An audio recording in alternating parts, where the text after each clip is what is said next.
It is now 8:59, and we are doing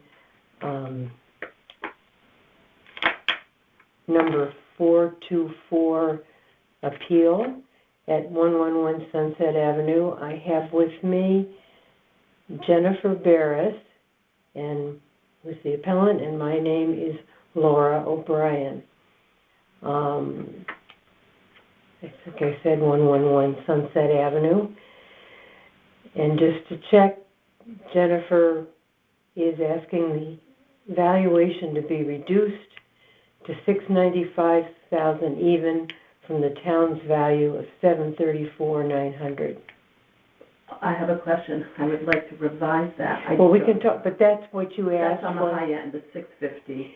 But that's what you requested, we can talk later if you want to make a change. Just I'm verifying Correct. that we have the right numbers to start with, if you will. I put a range. It was a range. Yeah, that's okay. So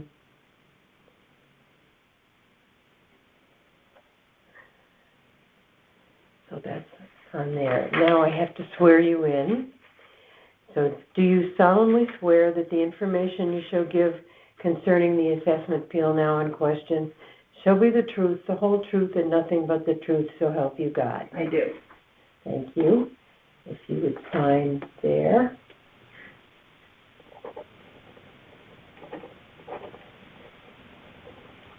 Great. And it's all the way up to the 18th now, right? Mm-hmm.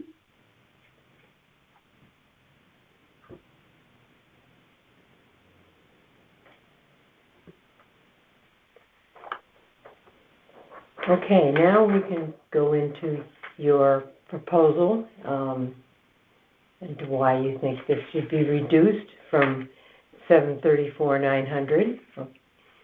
Okay, I would like to make the range in the $625,000 to $650,000 range. I think $695 based on the comps is well above. Let's go through the information you have first. Okay.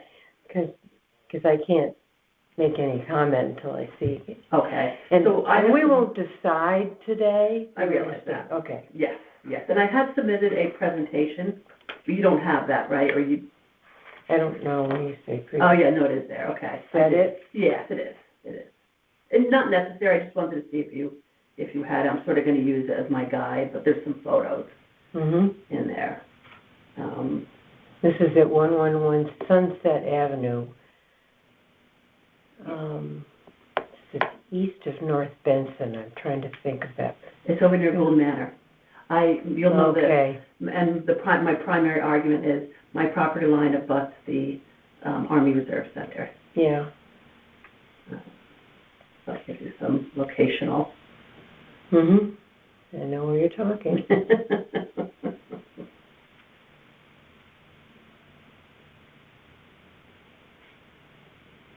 It's Gould Manor? Gould Manor, Gould. Yeah. And what do they call it now? The Gould Manor, it's not used for anything, right? No, it's used a lot. There's 2 baseball fields on there. Yeah. They have the pond where they do that fishing derby. Yeah. Each year there's a very large kids' playscape. There's an adult exercise area. There's places you can sit and have lunch and benches. Yeah, no, it's very well used. Okay.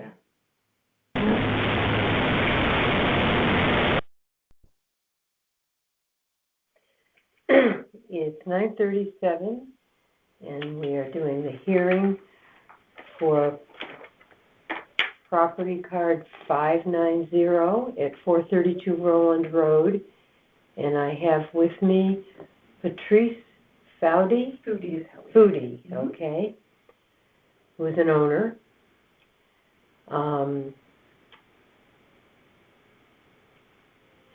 Is there anything else?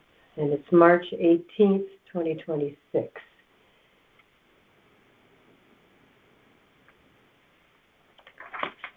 Next thing I'm going to do is have a sworn statement from you, Patrice. Okay. Do you solemnly swear that the information you shall give concerning the assessment appeal now in question shall be the truth, the whole truth, and nothing but the truth, so help you God? I do. Would you please sign there?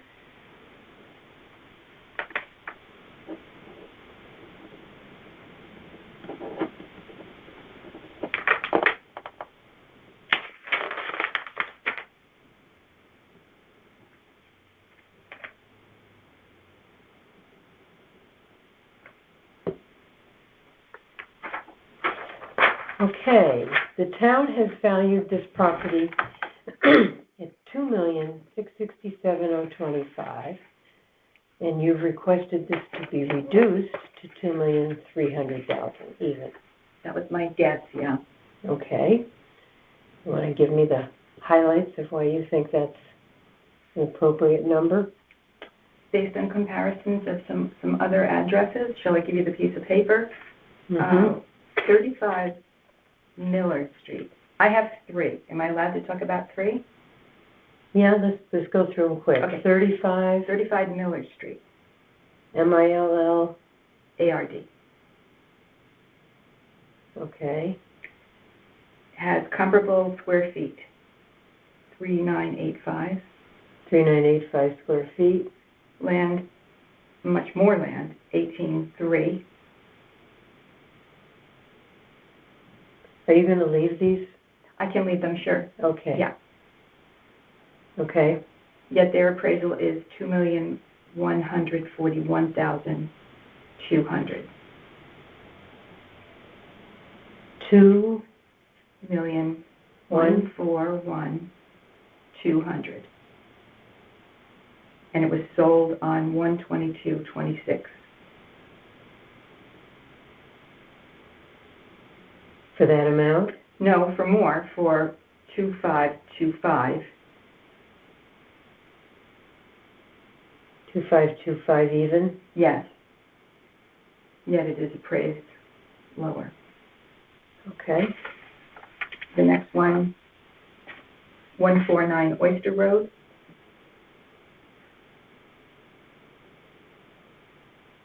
Square footage 4087. Land 15,000. 15,000 square feet?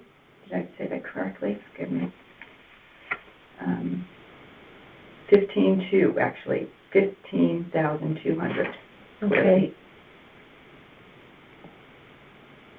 Again, Okay. the land is larger and the square footage is larger. Yet their assessment was 2,519.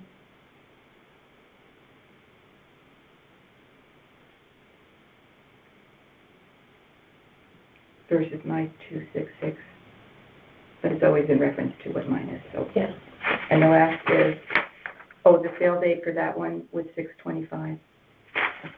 It's sold at 2519 and 625? Or you didn't give me a sale I price, you gave me The sale price was 2,589. 589 in what year? Excuse me, 6/25, June 25. Okay.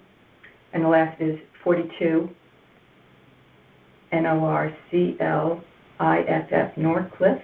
NOR. CLIFF Mm-hmm. Lane. Square footage 3278. Land 11,400. Okay. Their appraisal is 2,301,472.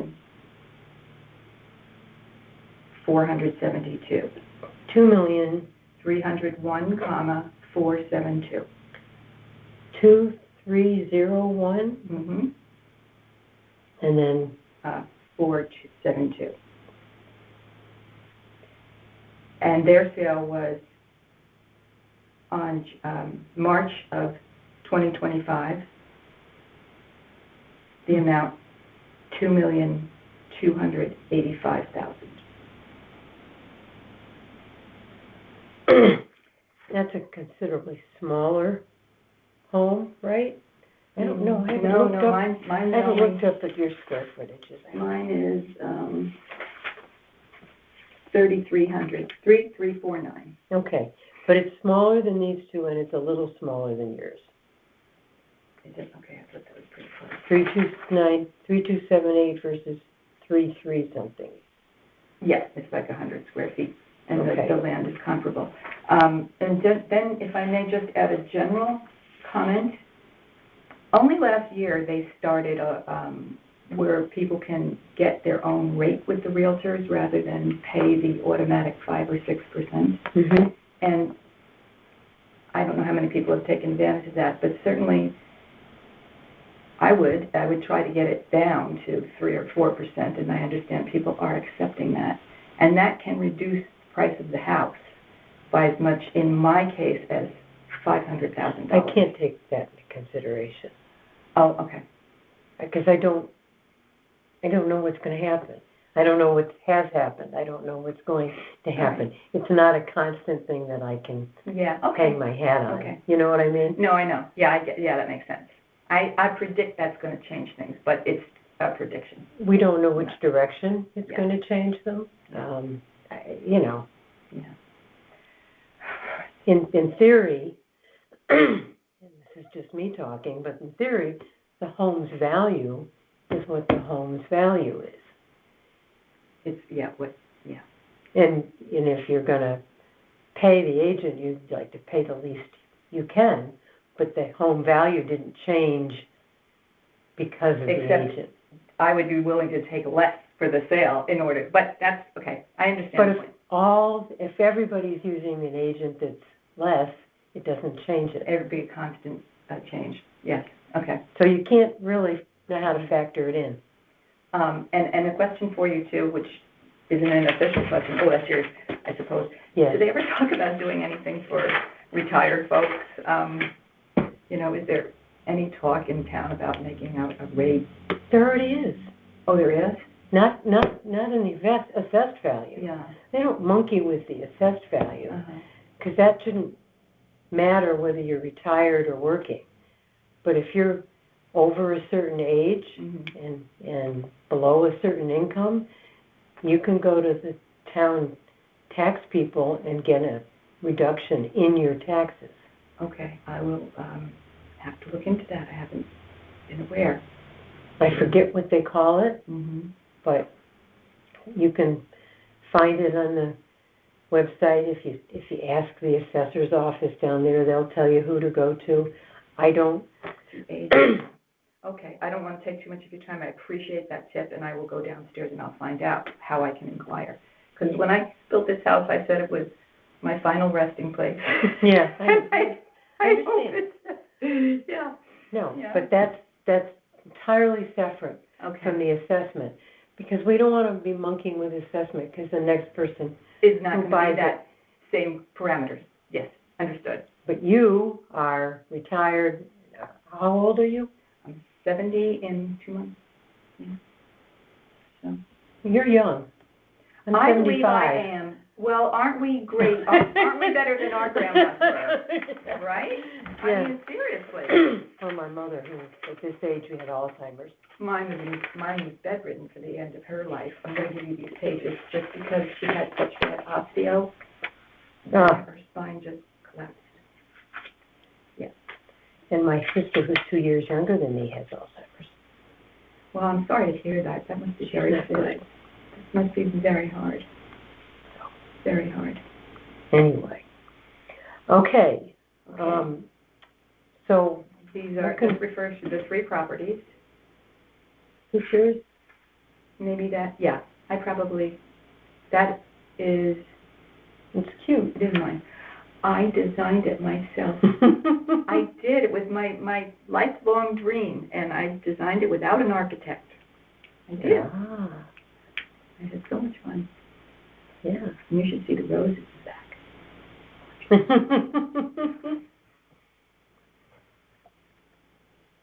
What's that there, a scarecrow? It's a giant scarecrow. I walked into Michael's, and they had it after Halloween for 75% off. And when my husband saw that coming out of the car, he said, "Okay, you've lost it." But I'll tell you, all the children, each Halloween they come and they want their picture taken next to the giant scarecrow. So it's sweet. So what should I use here as the argument that you want to reduce it to $2.3 million? Which property do you think is the best comp? Your square footage is how much?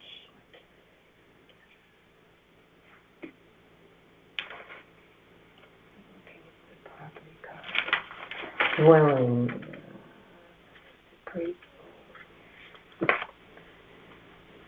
are foggy this time of day. The one that I think is closest is Norcliffe. Norcliffe. Yeah, that's about, yeah.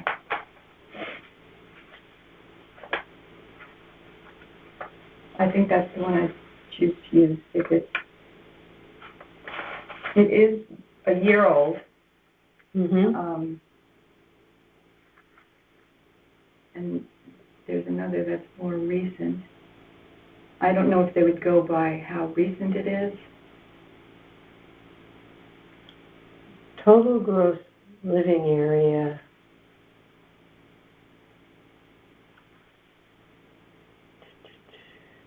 Not counting.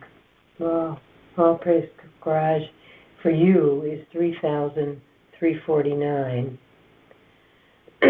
This is 3278. Yeah. Norcliffe. They're very close in square footage. And so is the land, pretty close. What's the land? Where's the land?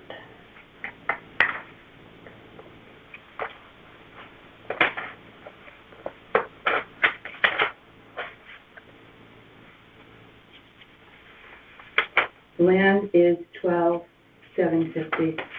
That's yours? That's mine, and theirs is 11,400.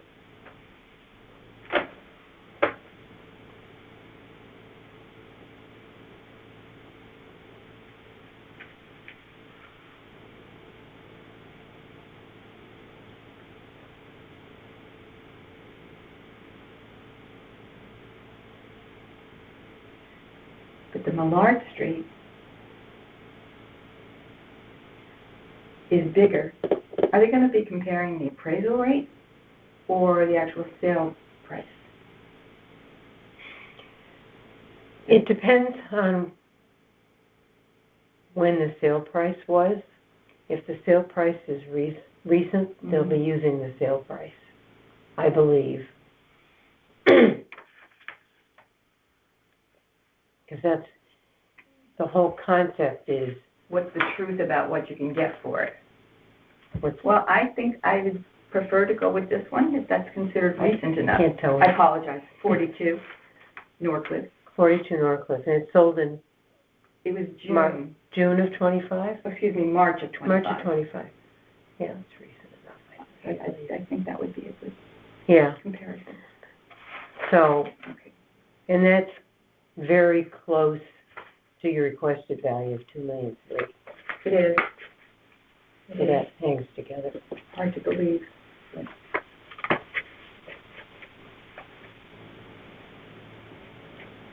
Well, that's a nice value. How much did you? how much did we spend? Yeah. Spent a lot on the land. Yeah. $860. Yeah. And then we built it. I told Rich we could do it for $1.5 million, and it went over a little bit more than that. So yes, and I put money into, Yeah. So you're, it's a good investment for the kids, but we've just got to be able to keep paying taxes to keep it till the kids are ready for it. you can't win. Yeah, right. Okay. Alrighty, thank you. And these, as you said, might be useful, so I'll leave them with you. Great. Alrighty. So it's 9:52, and we're ending this session. Thank you very much. Ask Santa Claus for more gloves. That's what I did this year.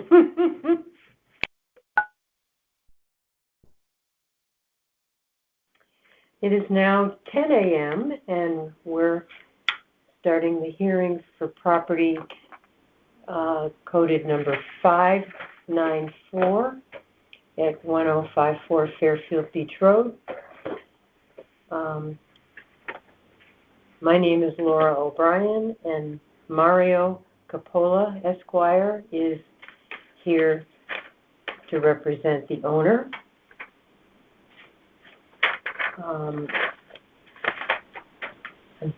Mario, I'm going to ask, oh, you're an attorney, you said, right? Yes. So you don't have to swear Okay. to me. Yep.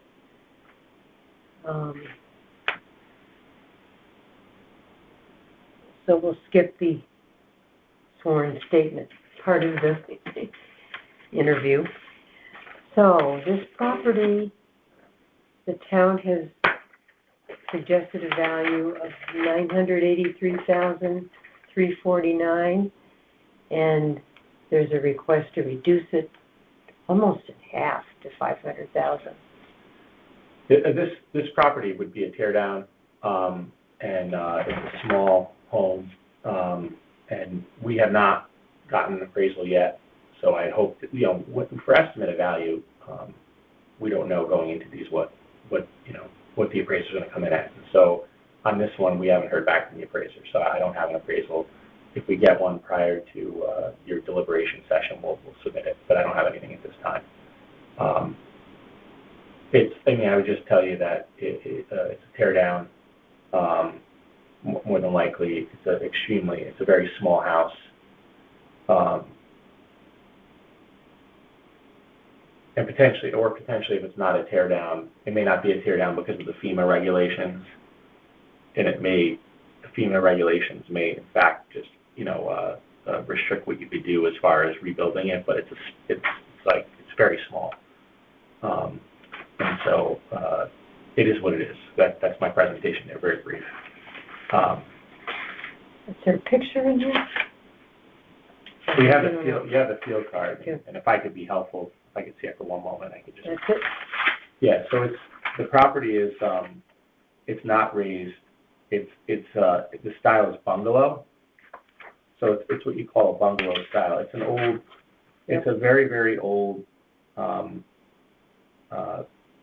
bungalow that was really intended many years ago to be just a summer home, a summer cottage bungalow, and it's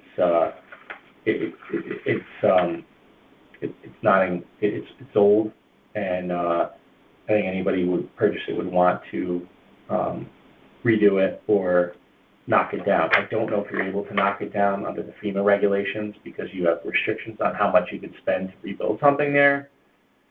Maybe you can if you're going to raise it. I don't know. We haven't looked into it, but the owner paid $470,000 for it back in 2017, and the value now is more than doubled at $983,000. The owner paid how much? $470,000 in 2017.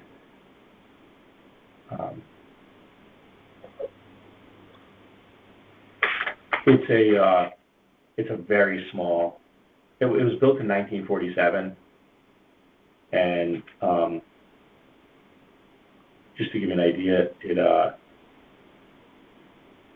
it only has 970 square feet. Tiny. Yeah. It's a tiny little. It's an outdated, tiny little bungalow, beach bungalow. That at some point, the highest and best use would be to knock it down if zoning would allow you, or if you're confined to that structure under FEMA regs, then try to improve what's there. But it is what it is. There's limitations on it, and it's not on the water. It's across the street, but it's not on the water. So there's limitations on what you could do there. Well, the whole area is limited because it's, water. Yeah, but the issue here is you only have a 970 square foot little bungalow cottage, and if somebody could easily knock it down and build something else, then you're just looking at land value. And what's the land value for a lot? It's not $1 million. It's probably closer to about 500. So that's why we put the estimated value that we did in there, because it's just not. Like I said, he paid $470 for it. The market has gone up since 2017, so I don't think it's worth $470. It's probably worth closer to. I'd be guessing, but my guess would be somebody may pay, $600,000-700,000, but if they're not going to have a provision, they're not going to be guaranteed zoning, I couldn't see anybody paying more than $600,000-700,000 if they're not guaranteed zoning. So if they don't have a provision in there to be able to get a certain approval for zoning, if it's just a straight up, purchase without any sort of contingency for zoning, I'd be surprised if anybody took a risk and paid more than $600 or $700, because I think there's a good chance that you're just stuck with what's there. So that's all I have on this one. But you could understand, it's just how would I phrase this? If there's no chance of getting zoning approval for raising it, or I don't know, to be honest with you. I don't know whether you can or cannot. We have not, the owner has not explored that. So I'm just going to say, if there's no chance of better zoning, it's hard to determine what it would sell for. yeah, you just don't know.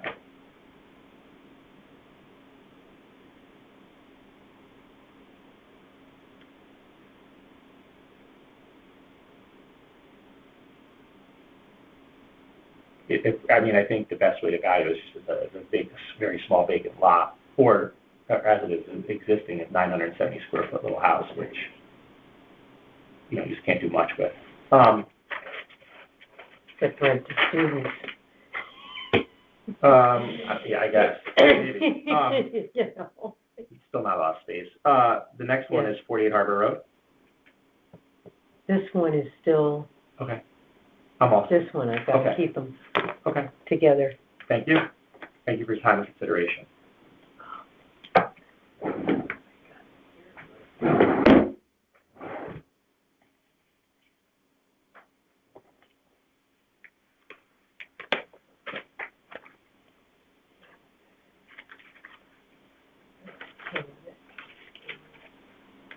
I have to mark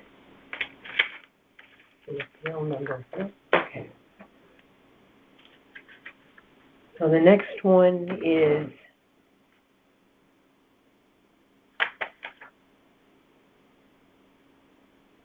48 Harbor Road, right?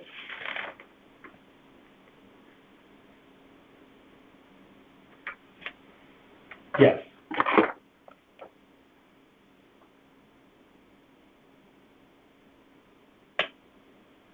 So on this one, I'm just going to whenever you're make ready. a note of the start time on this. Sure. 10:08. Whenever you're ready. And it's still you that's in attendance. Yes, ma'am.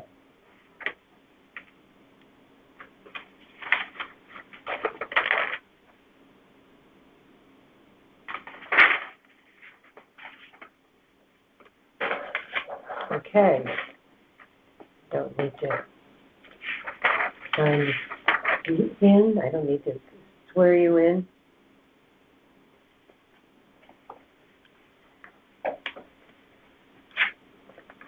Okay, this is 48 Harbor Road. The town's valued at $2,882,433, and the appellant's requesting a value of $1,600,000 even.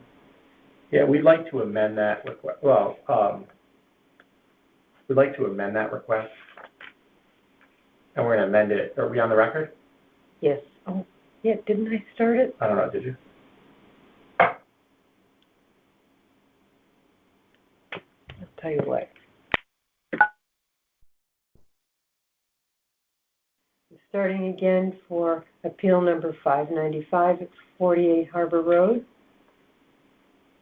Go ahead. All right. So on this property, just by way of background, so I represent a lot of municipalities and tax assessment appeal work on the defense side, and quite often I'm trying to get folks bank appraisals, and people try to hide them from us all the time in discovery, and we'll see that there's a mortgage, and we'll say, where's the bank appraisal? And they'll say, I didn't get it. And so then get it for us, email the bank, and they refuse, and we have to fight with them, subpoena the bank, or get the court to issue an order. Bank appraisals around the time of value are absolutely relevant to the valuation of property. And there's no town that doesn't try, and I'm assuming Fairfield's the same way, to to get a bank appraisal and when it's around the time of the revaluation. And when that bank appraisal shows a value that's around the town's value or higher, there's not a town attorney in the state of Connecticut that won't look to that bank appraisal and say to the plaintiff, look, I don't care what your appraisal is now in this tax bill. You have a bank appraisal around the time of value that says it's worth the town's number. And quite often what I'll do is even try to get that appraiser, I'll even notice that appraiser is my own expert witness in the case. So in my regular practice is to try to always find bank appraisals and to try to use them to my advantage when I'm representing a town. Here, my client did a refinance around the time of the around the time of the revaluation.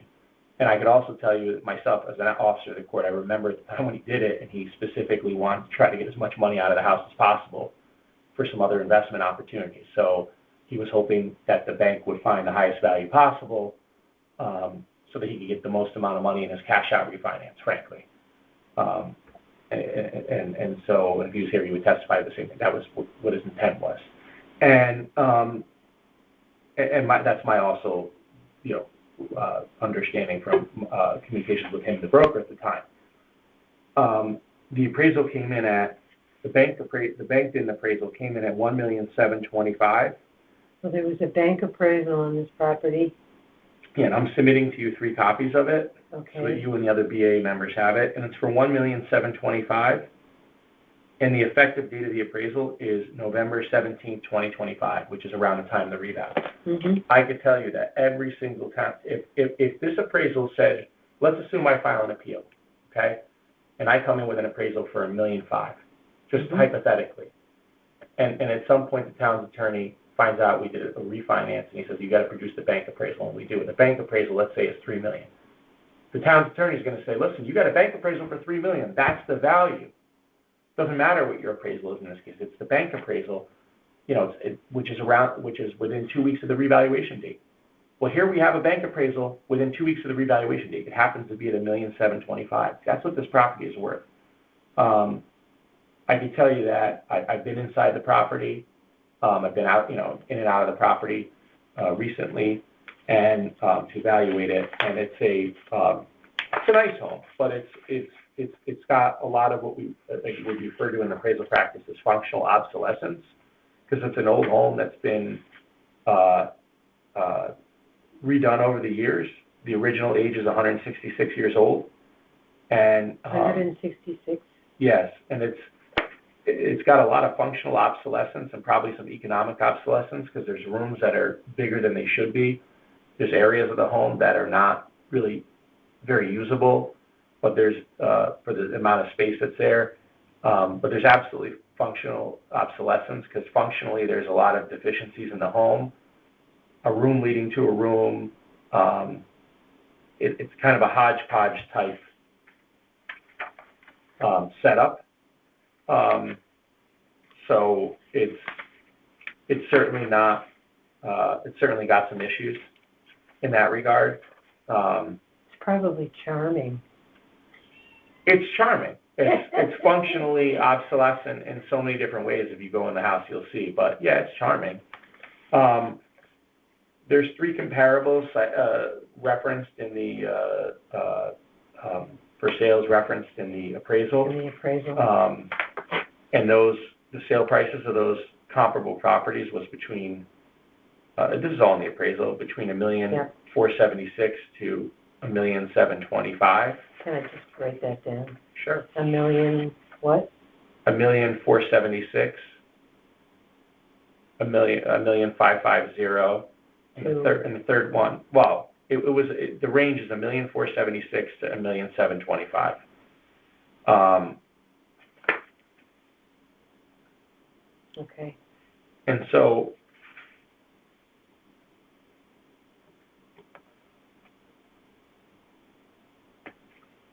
the appraisal also provides a valuation for the apartment. There's a small apartment in the home. In the home? Mm-hmm. Attached? No, it's on the top floor. Okay. And so I don't think anybody could really, I don't know how they would rent it, because I think it's actually connected through the house. they've never rented it before, because it's like an in-law apartment really, because how would you wouldn't want somebody, you don't know, renting an apartment, Within be able to your get home. literally within your home, they can get inside. But it's there, and there should be an appropriate value to it, and so, I think you would assume that somebody could rent it at some point in the future. And so, the appraiser, does an income approach to value with regard to the, apartment, and he determined that the, monthly operating income from the property is $2,843 a month. So he did value. How much per month again? $2,843. So he took into consideration the value of the apartment and included that in the value. So he valued the home under a sales comparison approach, Okay. the right way to do it.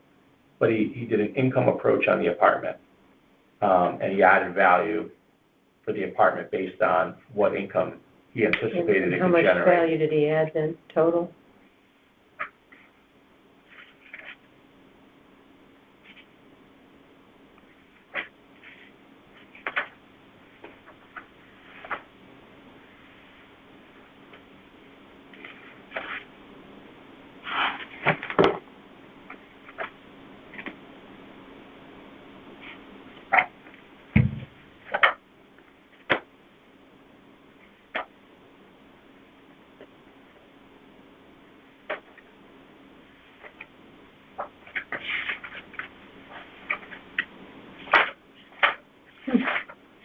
Bear with me for one moment.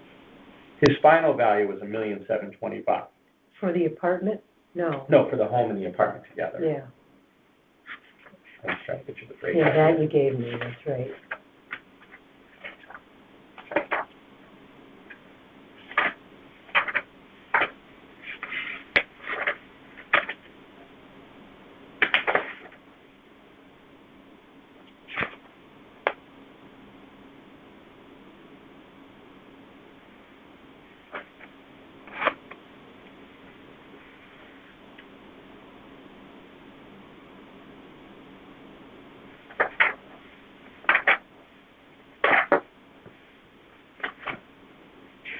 Bear with me for just a moment. It's not clear where he broke it out. I mean, you can see how he broke it out. It's not clear what value he included specifically for that. Just bear with me for one moment.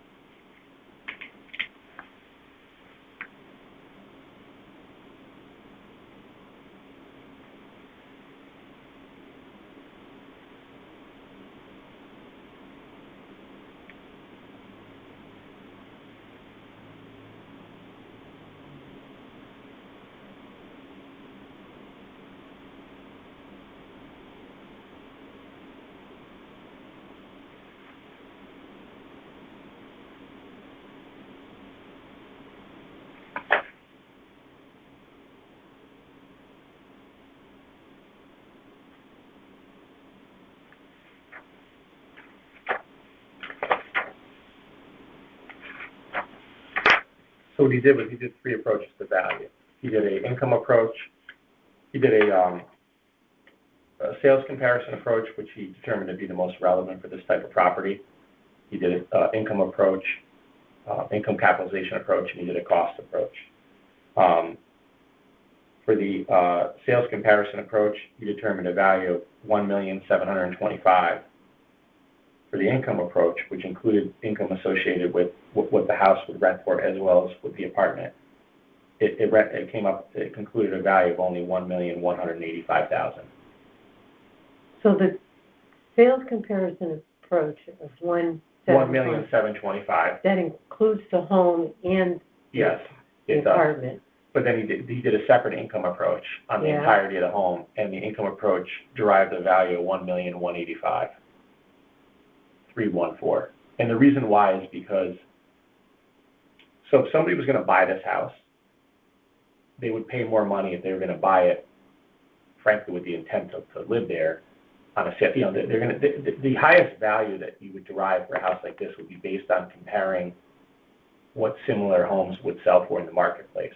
Right. If you do a straight up income approach, the value you get is lower. If your intent with this property is just to rent it as an investor, if you're looking at it as an investor, then you're going to end up with a lower value because when you rent when you rent an apartment or a home, it's on a gross basis, not on a triple net, and so you have to take into account all the costs.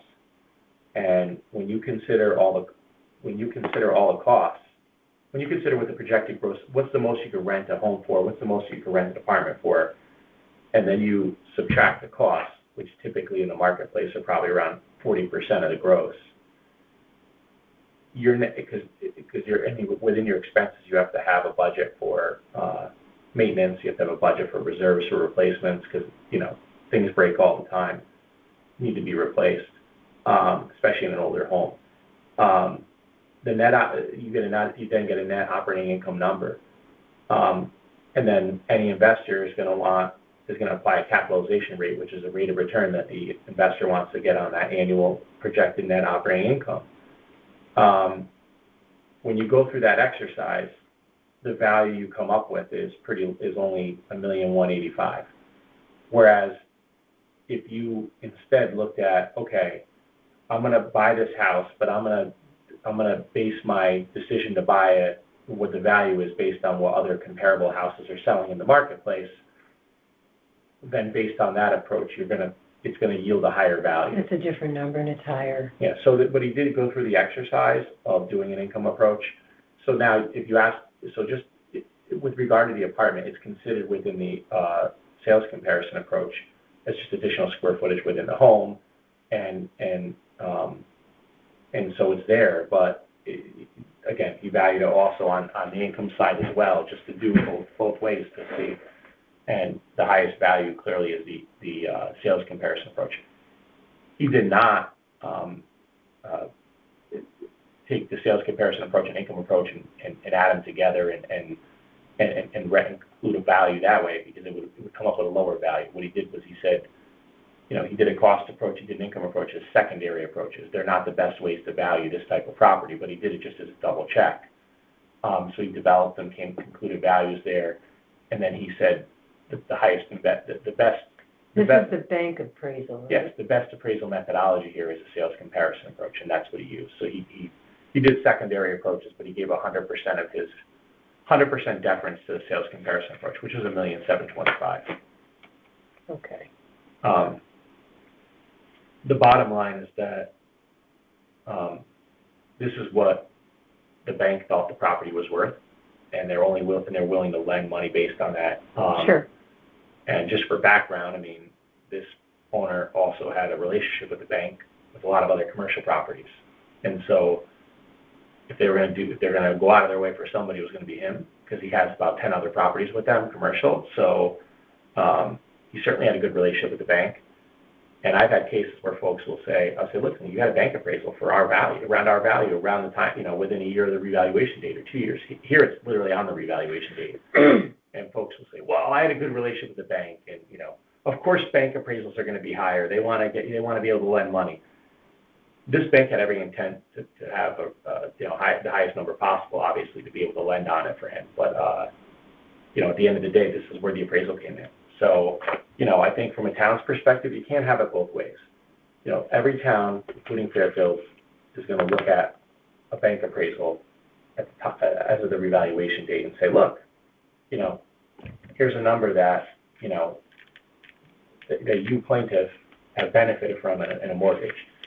So when it happens to be lower, you have to take it into consideration. You can't have it both ways. You can't ignore it when the number's not good, and you can't rely on it when the number's good. You can't have your cake and eat it too. So, we feel really confident on this one. I know the house pretty well, and it's got lots of issues. It's funky. So the sales comparison of $1,725,000, you actually think is on the high side? No, I think it's about accurate. It is? Okay. Yeah, But you're asking for $1,600,000. Well, I would amend it to $1,725,000. Our estimate going into it was $1,600,000. Then we found the bank appraisal, and then we're going to amend it to $1,725,000. Okay. And just so you know, Just, and this, you may want to write this down.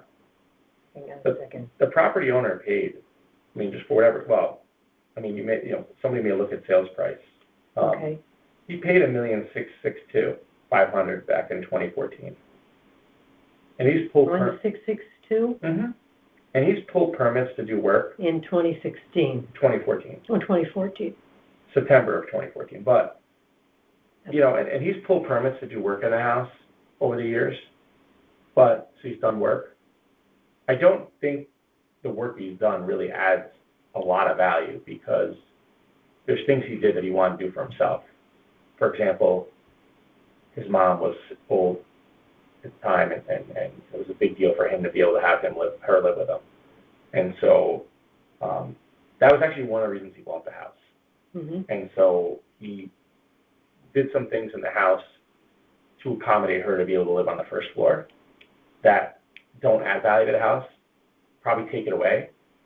But he didn't care at the time. He finally had kids, got married late in life, had kids at 60, and he had kids in his late 50s, and it was very important for him that his mother lived in New York, got to spend time with his kids, with her grandkids, and so he really didn't care. And that was, frankly, that's how I ended up buying the house. I actually found him this house originally, because he was looking at a different house, and I happened to find this one myself, driving by one day and called him. So that's how, ironically. But yeah, it is what it is. Are you an owner of this house? No. No. A friend of mine, a client. It's different, okay. So I knew what his situation was at the time and what he was looking for. Actually, I take that back. I actually didn't come to think of it. It wasn't this house. There was another house. We had a client of ours that was very elderly, and their family was going to sell the house. And it was a beautiful house, I think much better than this one, down the street. And what happened was, I said, instead of this other house you're going to buy in Westport, you should look at this other one. Because our client, the family's going to sell the house. They're going to put her in assisted living. And he went to go see the other property and drove by this one. And the other one was probably out of his price range, number one. Number two, he thought this one was better suited to be able to have his mom live there. So he found this one on the way to the other one down the street. That's how it happened. Yeah. Anyway, so here's the three appraisals. Appreciate whatever you could do on this. I think that, again, the town can't have it both ways. So, towns want to rely on bank appraisals when they have a number that's good for them. This is spot on as far as data value. I had nothing to do with this appraisal. It's as of the revaluation date. It's as of November of 2025. So we are revising the requested value $2,725,000. from $1,006,000 $2,725,000. to $2,725,000. $1 million. $1 million. $1,725,000. I heard two, didn't I? Okay. $1,725,000. Okay. That's what the appraisal says.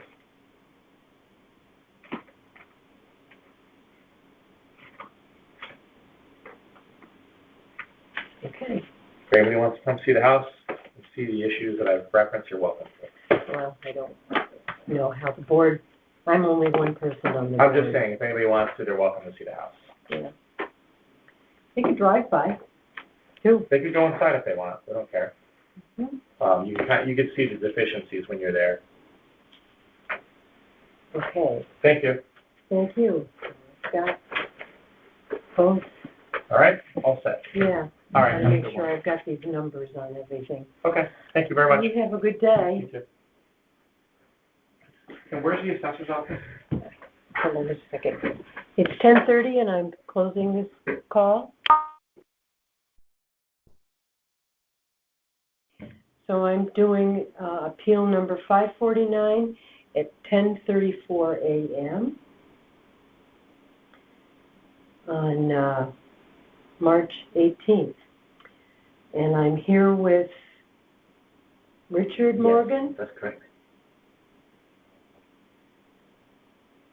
who is the owner of 369 Stratfield Road and this is appeal number 549, if I didn't say that already. Next, I'm going to swear you in, Richard. Sure. Do you solemnly swear that the information you shall give concerning the assessment appeal now in question shall be the truth, the whole truth, and nothing but the truth, so help you God? I do. Sign here. Yeah.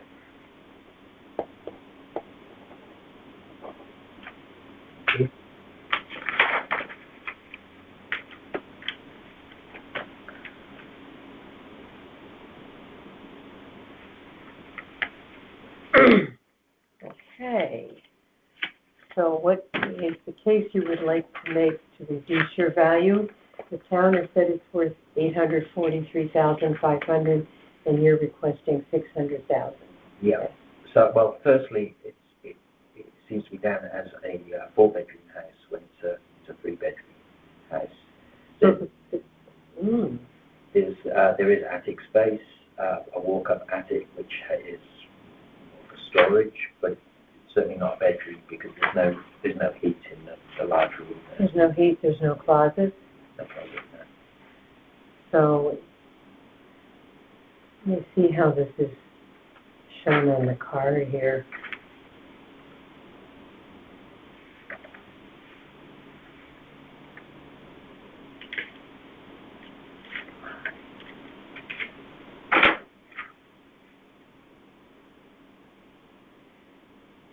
And that's on like a third floor, or what? The attic is the third floor. Yeah. Is that where you're counting?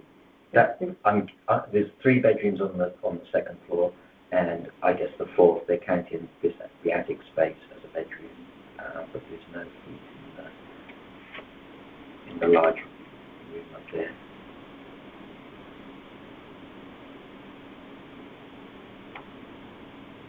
There are 3 bedrooms on second floor. Mm-hmm.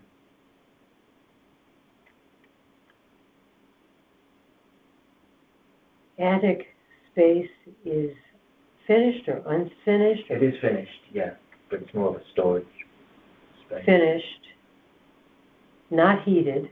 Correct.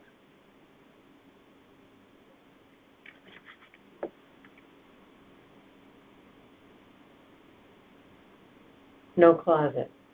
Yep. That says to me that's not a bedroom. Yes.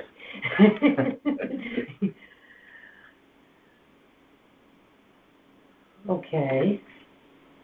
What else would you like to bring up? Yeah, so that's it. So I guess just I've looked at comparable houses that have sold in the last couple of years, and they're around the 600 to 700 range, and they are not by the river, which is my next point.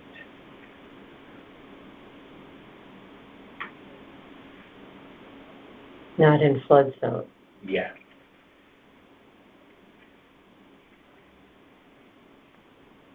I can't remember what I provided you with, but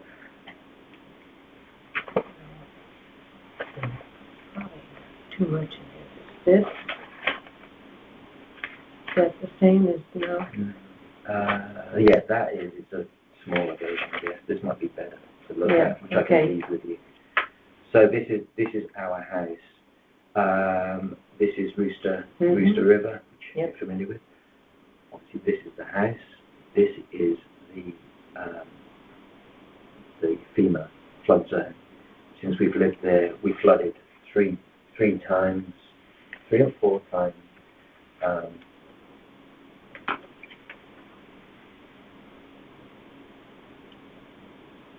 So as you can see, the majority of the house is within that zone.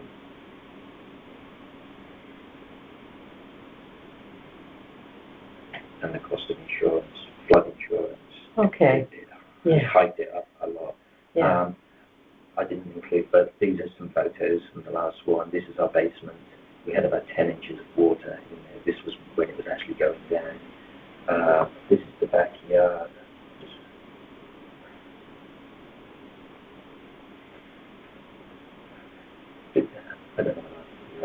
showing this, but just to show. Yeah.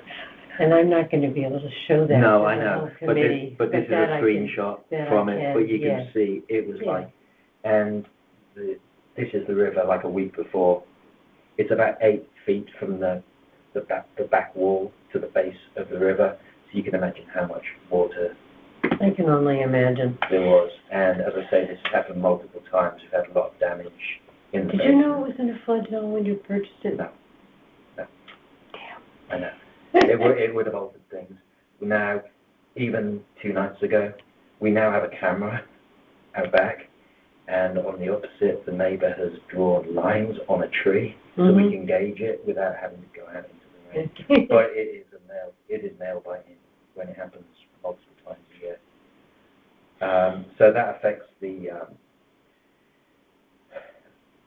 I know most of the increase seems to be on the land value, and most houses in the neighbourhood aren't suffering from what we're suffering, if you know what I mean. They don't have the concern of all the houses over here. Some do and some don't. Some do, yeah. Not all of the homes in the neighborhood are in the flood zone. Yeah. Across the street doesn't appear to be. No. And the ones that the comparable ones with prices, they are all inland. Zero.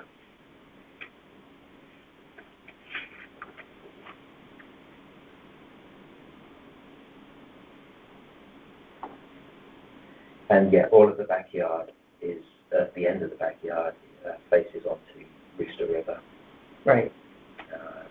Yeah. And obviously the damage that has been done and we've had to deal with in the basement has been costly. And a pain in the pizzazzes. You wouldn't believe it. You wouldn't believe it. Every time there's heavy rainfall, we have to go down there and move everything up into the kitchen and hope. Luckily the boiler has not been affected. We've raised it up enough. We've done what we can, but Yeah. there's so much you can do. And it's not even clean water, as you can see. It's I know. filthy, and the back lawn was covered in sand. It took me about 6 months to shovel it all off. So, yeah.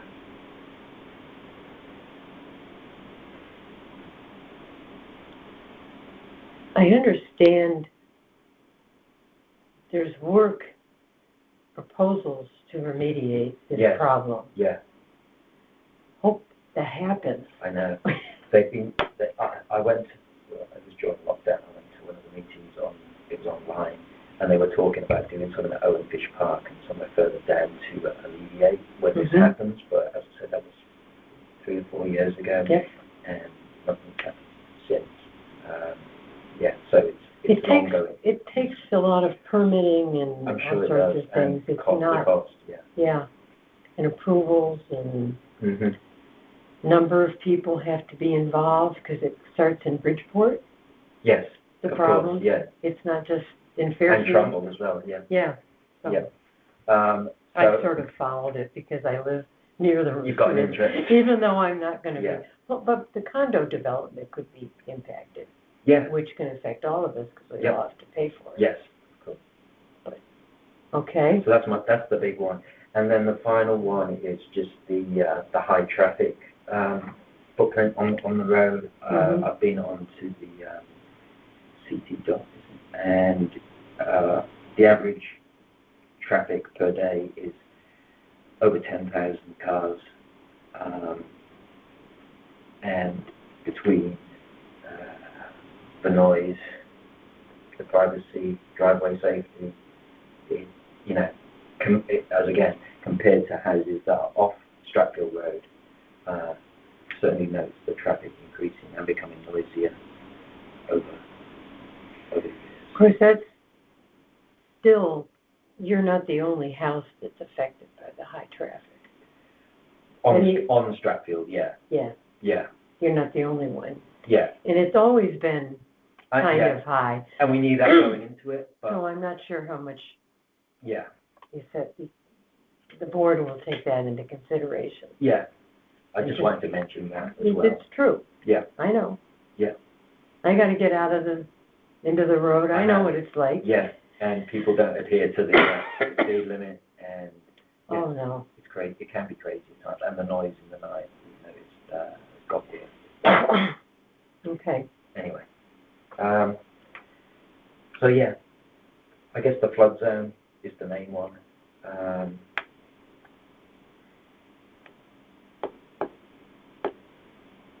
So what, you've got comps that are 600,000 to 700,000. Where are the comps to make sure I've got them? Did you give them to me, or are they in this package originally? An appraisal? If you have an I appraisal? don't know. I don't have an appraisal, but just yeah. I know what you mean. I'm not sure whether I included this, but these are, I just looked for houses that were of a similar age, similar size, and Okay. just yeah. But yeah, I don't think I included that in what you have there, and I don't think I included this as well. So I'm more than happy to leave whatever.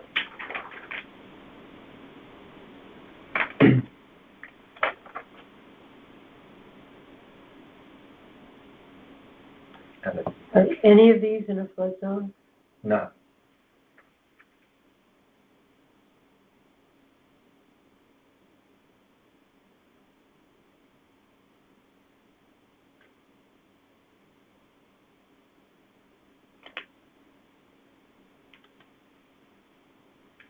And your living area is, card, find it.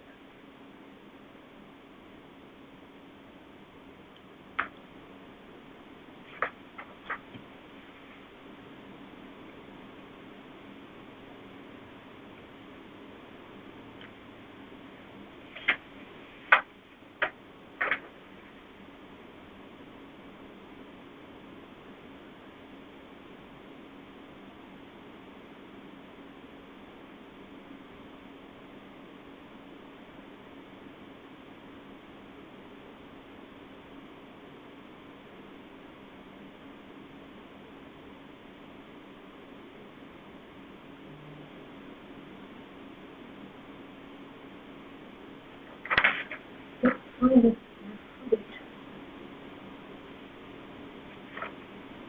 Next page, maybe? Is it this here? I think is he living It's in the next page, Is yes. Yes, thank you.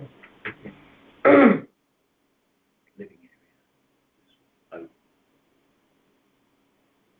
2360 square. Yeah.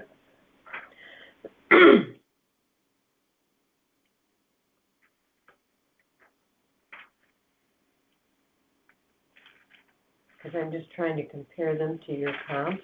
Yeah. Um, I think yeah. Well, those two. It's in between Yeah. a couple of them.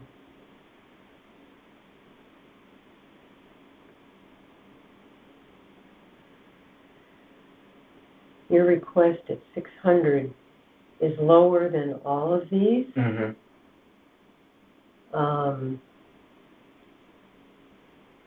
But as I said, they're not in the flood zone.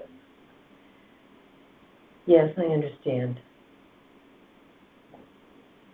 Okay. I made a note, none in flood zone. Thank you. Okay. So yeah, I don't know the street, the car traffic. I don't know whether you need that. And I don't think that's going to help you. okay, yeah, you know personally. best. Yeah. Yeah. It's been that way for a while, Yeah. and it affects all of the other comps in the area I understand. as well. Yeah. So, got 549 on each of these. Great.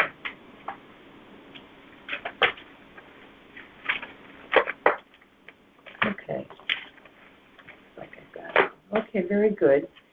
So I'm going to end this session at 10:49.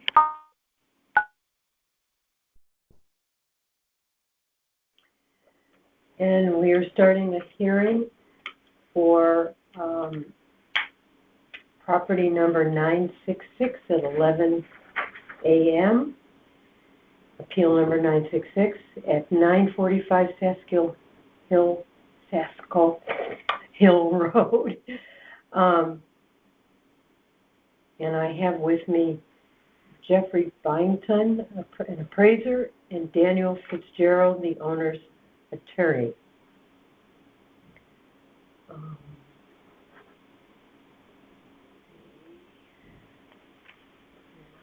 Next one, and I'm going to do the swear in for Jeffrey Byington. Mhm. Yes. Do you solemnly swear that the information you shall give concerning the assessment appeal now in question shall be the truth, the whole truth, and nothing but the truth, so help you God? I do. Very good. Just sign there. Great.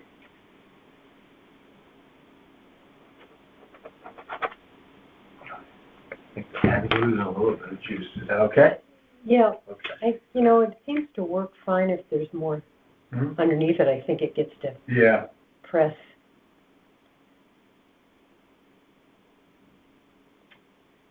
I think I have another pen. I can see if I can get one that's a little bit better.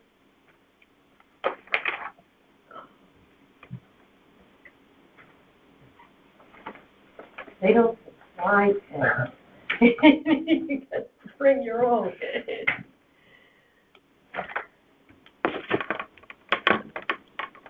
They're All tough right. commodity. What's that? No, it's short supply, Pat. Good ones. So, what is your case that you're going to make as to why you're challenging this? The town has valued the property at 945 Saskill Hill Road at $18,294,836, and you're talking about knocking it down to $10 million even, which is not, $10,700,000.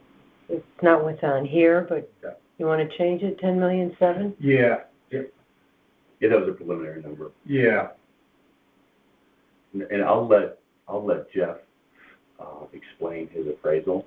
But Okay. just as a sort of to set the stage, the average increase in Fairfield was something like 63% or 64% in town.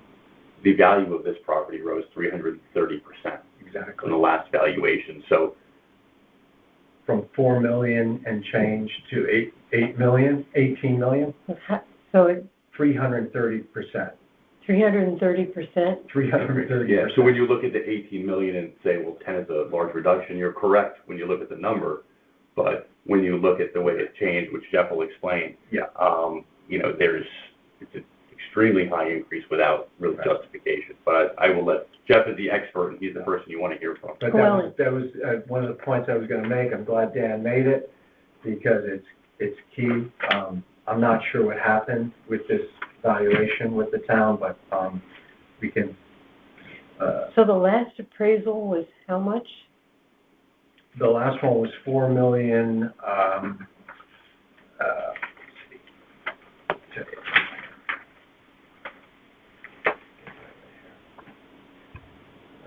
Assessed. It was $4,250,000 for valuation year 2024. That would have been as of October 2021 reval. It was in the grand list, right? So the previous appraisal, which was for the reval in October of 2021. So from 2021, like Dan mentioned, the average increase from that reval to this was it 30? The average town increase was 63.88%. Increase, right? Yeah. We're at 330%.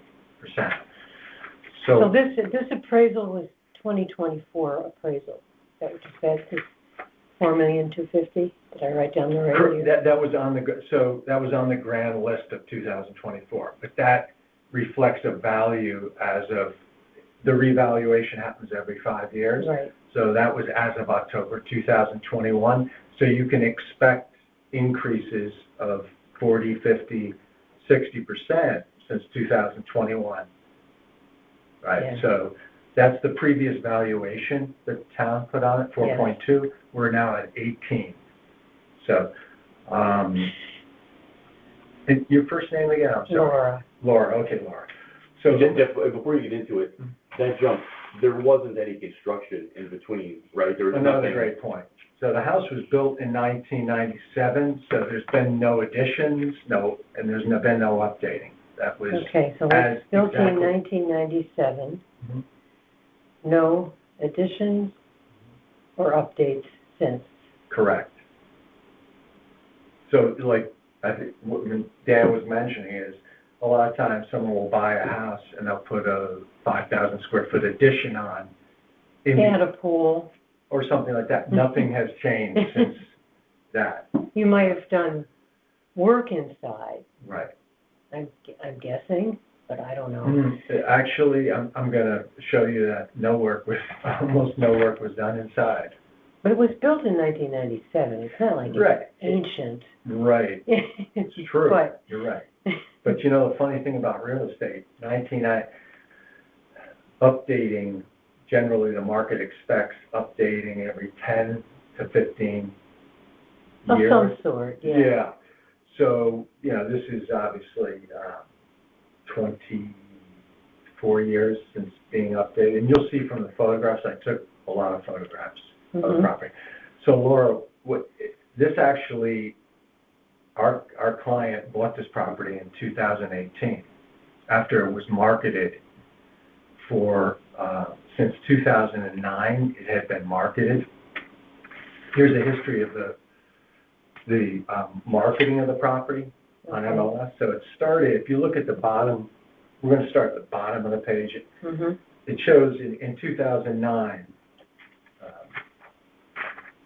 it initially was marketed for $13 million in 2009. Sold for $12,950, right? No, it did not sell. It expired. So you have to be able. It never sold. Okay. When you look at the top, you see when it says CL, that means closed. Oh, okay. Our client bought it in 2018. In 2019, it was marketed for 244 days at $13 million. So the client purchased it in 2018. 2018. Okay. Right, for $4,999,000.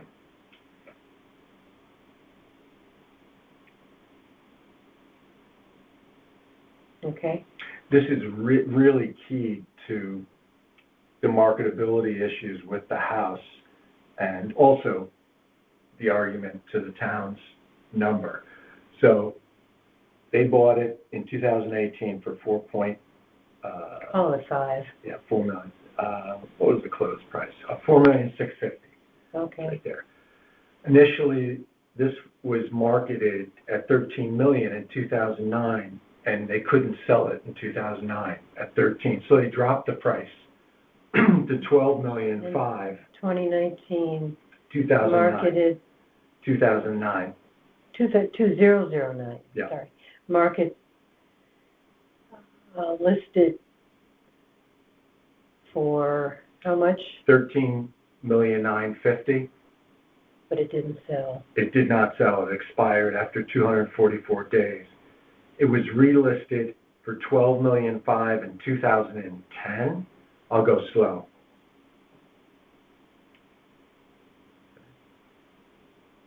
For 349 days, almost a year. And it was reduced during that marketing period to How many days? 349. 49. Okay. Okay. It was reduced to 11,900,000. The listing expired without selling. It was then relisted again in 2010 at 11,900,000. 11.9 again. On the market for 604 days. I'm sorry, 255 days. Was reduced to 10,900,000, but You're going to give me this It's right here. Oh, okay. That's really key. Reduced to 10.9 million and still did not sell. It was listed in September of 2011 at 10.9. Just feeling like the market maybe is changing, they can try it. That was on for 500 days. It was reduced to 10,750,000. 10,750. After how many days? 552.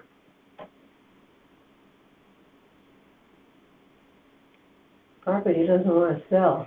Well, I'm going to get into that in a second. So listing expired without selling, and then it was relisted again in 2014. And the price keeps dropping. Nothing has changed. And how much in 2014? 9,950,000.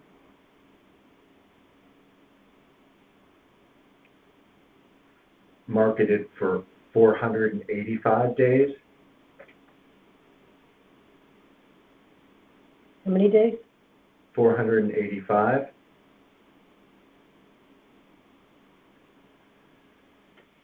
Okay. The listing expires without selling.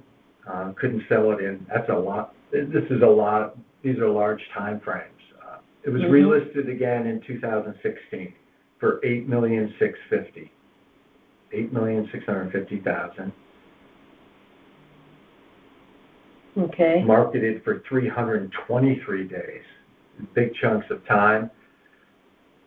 During that same marketing period, it was reduced to 7,750,000.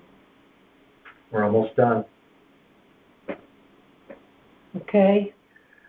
Did not sell at 7 million. The list price is 7,750,000. Was reduced to was expired, and it relisted in 2017 at 7,750,000. And then it sold to our client at 4,650,000. So the issues. For how much? 4,650,000. They bought it for. So so here's the appraisal, which has the photographs in it. This is a Tudor design, and Tudors are.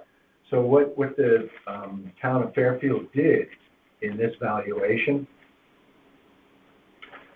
is, for some reason, they put a building new value for the improvement part of the valuation, the dwelling. They valued at 13 million, just the improvements, which works out to be over $1,000 a square foot. Okay.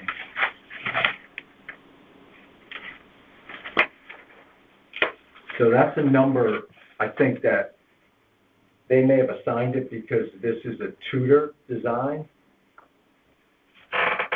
And what would that have to do with it? Well, because there's there's quality factors that the reval companies use to gauge or to value the improvements, and they put a quality factor on this that I don't see them putting on any other house, and the market just doesn't support it.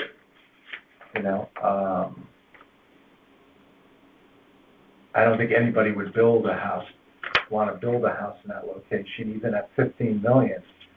I think it's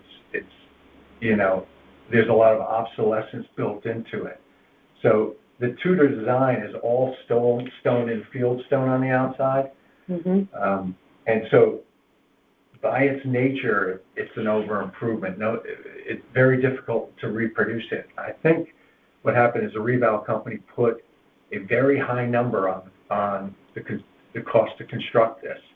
So it's in the improvement value that's high. Okay, so that the market just doesn't really. The Tudor design is not one of those designs that meets with market acceptance, because for a lot of reasons. So if we get into, if we want to just start with the photographs on page 6. Can I quote you that the Tudor design, Is an obsolete, this one is an obsolete design because of layout. so it doesn't command the valuation The market, by the assessor? it's almost like a niche design. Not everybody, most buyers are not looking for a Tudor, and that's evidenced by, the marketing over the years since 2009. Jeff, if I could just stop you Sure. real quick for something I just saw. The previous valuation, just on the improvements, the last revaluation was 2.5 million. That went from 2.5 million to 13.8 million, just on the dwelling. Yeah. So there was something different in how they calculated it. Jeff said it's the improvement value, but, Yeah. Before it wasn't recognized as being Right. an exceptionally valuable property. Right. And then this appraisal, it jumped. So it must have been something the appraisal company did when they, Yeah, You know. and I'm not, excuse me, And I can tell you, Laura, you okay? yeah, What it is, because I've done appeals on Tudors before. The reval companies have quality ratings, and a Tudor is considered to be, because it's fieldstone constructed on the outside, even though they're not appealing to the broad market, they cost incredible amounts. So the reval company probably had a quality rating. This is a Tudor, we're the going to put this fieldstone on. costs a lot to build, Correct. yeah. And very few people would build it for that reason, because a lot of the cost is on the exterior walls of the structure. So there's what's called built-in obsolescence, and the reval company just applied a cost factor, I believe, because it's a Tudor, and they're like, okay, well, this is Tudor at stone. Here's what it tells us we need to do. We need to put 1,300 square foot, or $1,300 a square foot, when everything else is on Sasco is being. But so the fieldstone's expensive to build, but it doesn't add value at this time. That's a really great point, because most people are buying a house to live on the inside of the house. Okay, so, and ironically, the bathrooms in this house are of low quality. Okay, They tend to be dark homes with little light. It's a very niche house, and that's why they had trouble marketing it since 2009. okay, So, interesting. would you like to just, I'm going to try to keep it as brief, but I don't want to go through Right. in great detail the whole thing. I mean, this is all Yeah. here Yeah. for everybody to see. Right. And my understanding is the board does defer a lot to an appraiser, because you're an expert. Yeah. I can't appraise the Great, property. that's no problem. So, all right, I'm just So gonna, with this, they've got something to go on. the bathrooms, which is unusual. The bathrooms, the whole house has the same wood floor running through the entire house, including the bathrooms, that's a very low quality. Flooring for a bathroom. Yeah, Huh. that's true. The bathrooms are substandard for this price segment, even though this is a Tudor, obviously a Tudor constructed home. It's almost as if the inside was not, it became an afterthought to a degree. and that house was in the market for over 3,000 days. Yeah. Right during that. Yeah, so this is the marketing sheet, this is key, right there. This page? No, No. well, the appraisal's No, key. but This this is the one. one that shows the entire marketing history, okay? So, and I'm just gonna briefly talk about the sales data in here. Mhm. I know the board's gonna deliberate, they can look at this. So there are the highest sale in Fairfield during this period prior to October 2025, let's say going back 2 years, is on Harbor Road, Mm-hmm. and it was at $15 million. that property was direct, this is not direct waterfront. This is on the east side, Yep. east side of Sasko Hill. Its views are distant views of Long Island Sound to the east. It's like Mhm. almost looking towards Old Dam Road, okay? Yep. So just to give you some background. So Harbor Road is direct waterfront in the village of Southport Right. with a dock. Generally speaking, direct waterfront versus non, usually about a 25 to 30% adjustment for direct water non. So when we took the highest sale, because it's not an abundance of high-end So sales. your statement was highest sale in Southport in the last, In Fairfield, in Fairfield, which In the last- includes Southport, obviously. Yeah. In the last, how many years? 2 years prior to the revow. Is how much? 15 million, and it's in the analysis, and here you'll see it. So, that's And this guy's saying, the guy that came around and did this for the town, saying this is worth even more than that. right. When, in honesty, so as an appraiser, you're adjusting the data Yeah, for differences. So the waterfront premium, we come down from the 15 million to bring it to the subject. And we've got to come down 25% off 15 million to get it to where we are, which is non-waterfront. so this was on what road? This is on Harbor Road. Harbor Road. So, but that's not the best comparable. I'm mentioning. Clearly not. No. So there's 2 sales we used on Sasko Hill. And both of those sales were on the west side, Mm-hmm. on the golf course, direct views of Long Island, the premium side. And those sales were at 10 million, 250.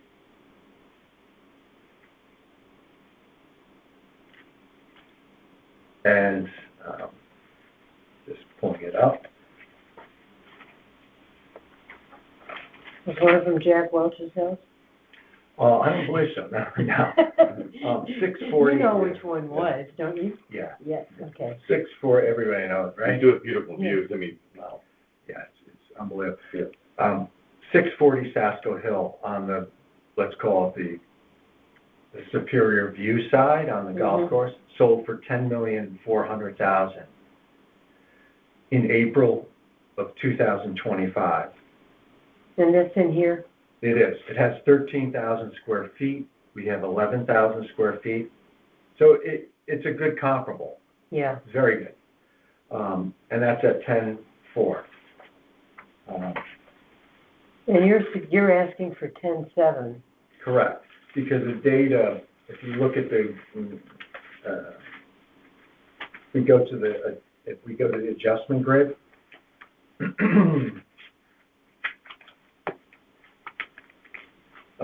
if you just indulge me, go to page 60.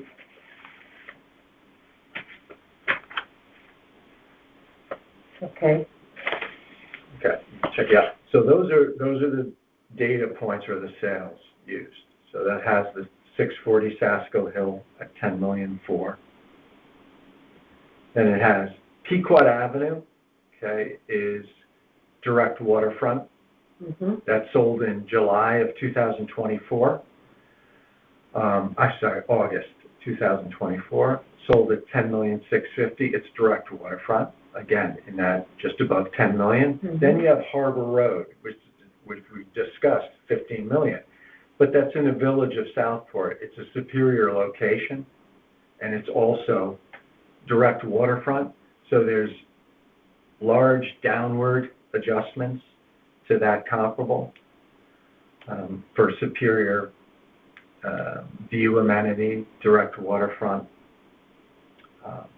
So the adjusted sale price, the bottom, Yep. is the adjusted sale price explain to me exactly Sure. what that means. So what you're doing is taking the comparable sales and you're at the bottom, those are the adjusted sale prices indicators for the subject because For the subject property. you're adjusting the data Okay. to the subject.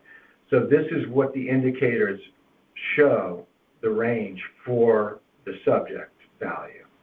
So we actually have a low range. It was like 8.9 Correct. to, To 12, call it 12. yeah.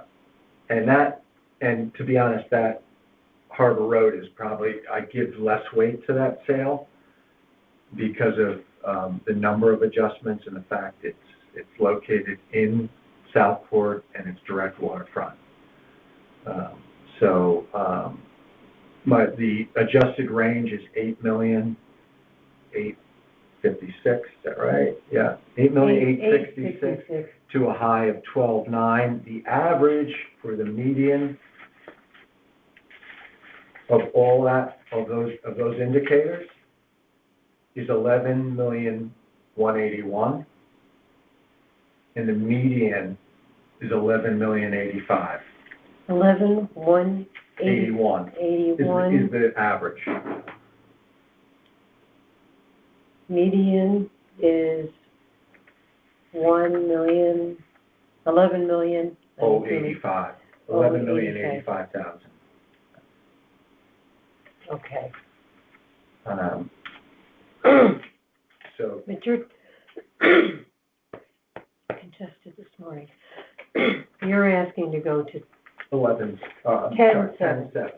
And the reason for that, I'm giving less weight to comp 3, which is the direct waterfront in Southport.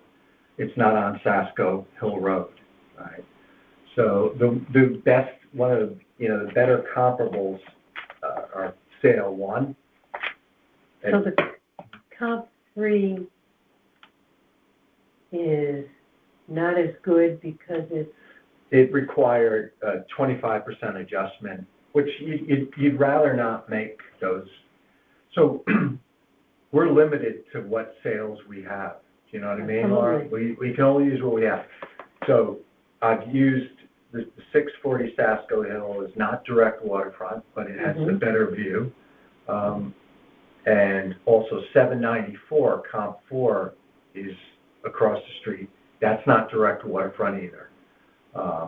So you've got, and also comp 5 is not direct waterfront. Comp 5 is in Westport on Beachside Avenue. I felt it was necessary to use a comp in Westport because it's not direct waterfront. And that sold at $10,750,000. And honestly, Beachside Avenue, there's almost no location adjustment in my opinion, between Beachside Avenue, Westport, and Sasko Hill, Fairfield. They're very comparable in the numbers. Phil Donahue lives on Beachside Avenue, the same location.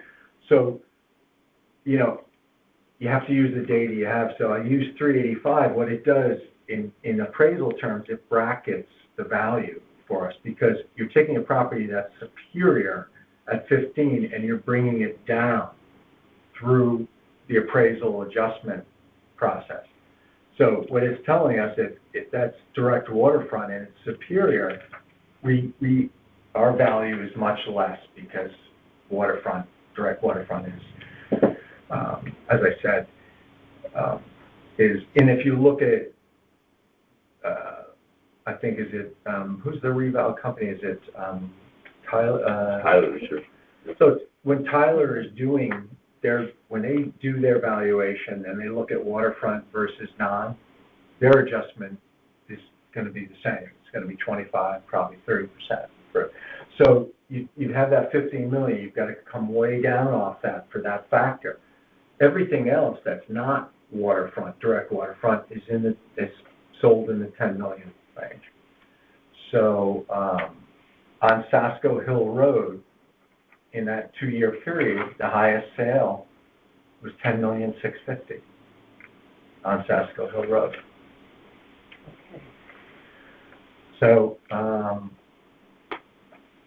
as Dan mentioned, that jump of 330% is is coming from the allocating to the dwelling, this number that's just in the stratosphere, you know, it's over $1,000 a square foot. And, you know, cost doesn't equal value when you build a house. If you just, Oh, I know that. if someone decides to build, I know this from doing some Greenwich stuff, you can build anything you want, you know? And when you're building with fieldstone and you decide you want to build this monument, the chances are when you go to sell it, you're going to be way below that, you know? Anyway. Well, we're taking up quite a bit of time, and I've got I a couple appreciate your more to time. do. I really So- appreciate it. Thanks so much. I think I've got enough here. Mhm. This is something to add to the file, or is it already in? Yeah, this is, I'm gonna put a caption. Can I borrow your pen? I'm gonna just put marketing, marketing history.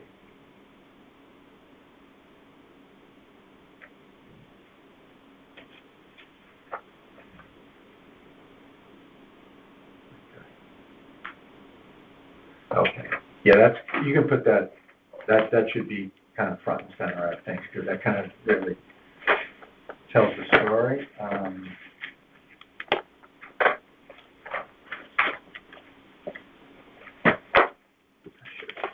Great, thank you.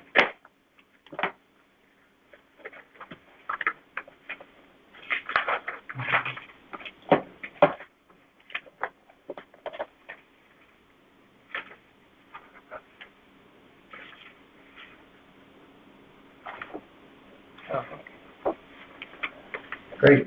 Yep, I think Yeah, I've Thank got you for your everything here. patience. Thanks so much. I just don't have a big enough clip to put Yeah, here all of you this go. in it. You want to do that? No, I mean, to clip the whole thing together, Oh, I see. you know, I think this is, Yeah. so it's, 11:30 and I'm ending this call.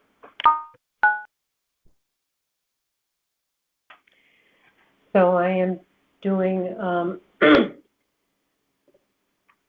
hearing number 852, and it's 11:38 a.m. Present is John Longley, who's an owner. I'm Laura O'Brien. Let's see.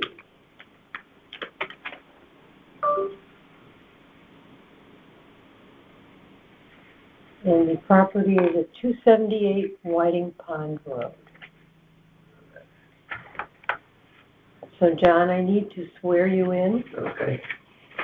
Do you solemnly swear that the information you shall give concerning the assessment appeal now in question shall be the truth, the whole truth, and nothing but the truth, so help you God? I do. And therefore, would you sign here? Sure.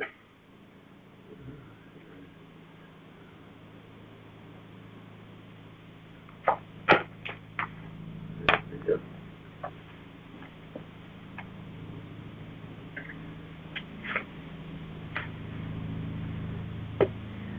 Okay, so this property at 278 Whiting Pond Road, the town has valued at $1,019,154. John is requesting a value being reduced to $825,000. Is that correct? Yeah, I mean, they asked me for a ballpark, that's what I put on it. Okay, good. That's, So what case would you like to make for this? well, I have a couple of different places to go here. First of all, the two major things I think are the proximity to the Merritt Park Lake. Can I add this to the, Absolutely, absolutely. File? This is your stuff. That's If you want mine. to go through it piece by Okay. piece, I have duplicates of everything, so. I don't necessarily need to go through everything, but we'll, okay. So, two things would be, first of all, America's there, and I have a spreadsheet that covers the details here. Where on here is the property? The property is, this is the property here, and up across here and there. Okay, so this whole And this, area is the property? that is the property. This is the merit. This section of the property, which is most of it, is wetlands, Mm-hmm. Designated wetlands. So that's essentially, I can do nothing with that. There's a stream running through here.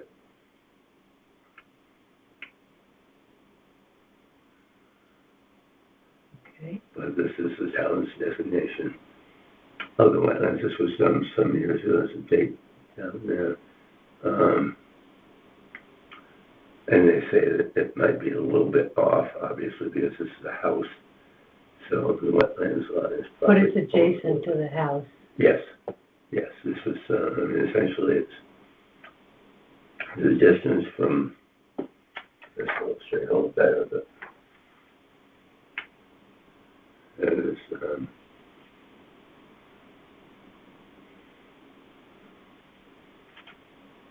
Okay. there's a deck off of this section.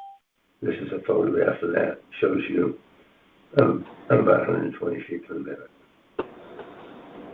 And it is, this is, let me show you these other photos to give you an idea. It's basically the level of the second floor of my house. And when you see, you know, the tough part about that is that I can't even build a fence to block it because that fence would have to be 30 or 40 feet high. To block The merit. the merit. The noise and the view. I mean, the noise at 100 feet away is constant. The view is constant as well. I have on the spreadsheet, I put the distance to the merit from the house.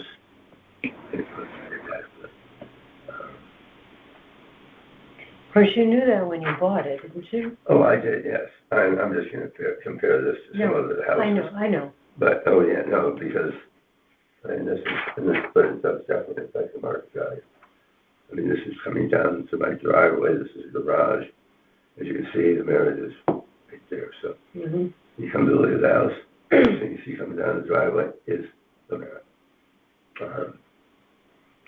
Real estate agent that I bought the house actually told me the house said, you know, it's glad you can overlook this, it's good you can overlook it, and the house was priced for it. But he said, you know, half the people I bring out here come down the driveway and turn around and leave without even getting out of the car because they see the merit they run. Mm-hmm. You know, it's a noise factor. It's pretty constant noise. So those are the two big factors. Now to put those into perspective, I put this together. I ran, you'll see a number of houses listed on there. Mm-hmm. I ran the cards on all of them. I didn't know if this made it easier for you, if it helps you. But this is a backup for the numbers on that sheet. That's the field card. Yes. I The field think card, I so- have a copy in here. Yeah, one of mine, but this is I for all also five have, of the houses. but you've added to this. I have. Okay. So what I did is I broke it down. I broke it down by the house, the living area of the house. Mm-hmm. And I did, this is 85 Lane Pond, which is the end of the street. 3710 Burr Street is at the corner of the Merritt and Congress Street. They're about 100 feet from Merritt. And then I took one on Audubon Lane, which is it's the Merritt, and you've got, you know, the land, and then the Audubon, and they're down the hill on the other side of it. So well buffered from the Merritt. And then 41 and from Burr Street is one that's a mile and a half away, but it's about the same size house and about the same amount of land. So I was just trying to find comparable properties. 4140 is right on the Merritt House corner. So, but what I did is I looked at the house assessed value, Can I make a note? appraised value. Which Sure. ones of these are not impacted by the merit? The only, really Audubon Lane and, Burr Street, those two are not impacted. 3170 Burr Street? Yeah. And I put, on this little spreadsheet, it says I put merit over here, and it puts the distance. And yeah. 3170 Burr Street. I'm just putting a Yeah. star Yeah. by those two Sure. because it's easier for me to, Oh, okay. yeah. No, that Okay. makes sense. So then I just came down, I looked at on the cars, I looked at the, appraised value of the house and the property. I went through on all of them, and I just looked at, the appraised value of the house, square feet, linear feet, Mm-hmm. and on the first column of percents here, I said, okay, this is a percentage of my living space. So next one down, bigger, 141% of living space. I just went down, I did that with all of them, just to get a feel for their houses in comparison. But then I took the appraised value and divided it by the square footage. You get a cost per square foot. And, I mean, the one at the bottom, 4140, I totally don't understand. But per square foot, I'm still priced higher than anybody else. Other than, Well, I mean, this guy's appraised at 80 per square foot. He's 11% less than me. He's 30% less than me, and he's 44%. but here you have dollars per square. Square foot. Is that just land? That's square footage divided by the appraised value. No, I'm looking at this. This one is land Oh, yeah. only? This one's house, this is land only. Okay, thank you. Yeah, I'm sorry. Land only. Yeah. Okay. So the house, okay. Yeah. So, the ones that really, I mean, they all stand out in the house. I just don't get the logic out of that. It's very, it's just all over the place. But I just see like a house seems to be the winner.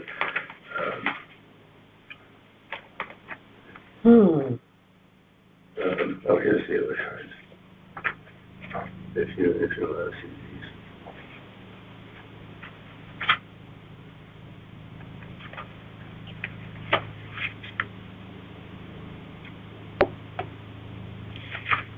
Do we know anything about these other properties? Are they also in wetlands or not? The only one, I think none of them. The only one, you've mentioned that two are not affected by the merit. Yeah, I believe that I'm the only one affected by wetlands. I cannot swear by that, but, I know certainly 4140 is not, he is above the level of the merit.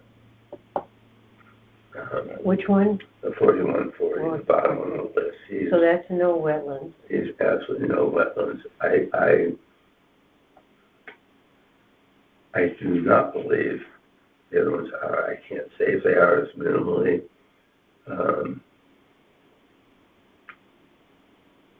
In the Burr Street, I honestly don't know that lot terribly well, but it looks like there's some allowance in here, in other words, for the wetlands, except in the case of 4140.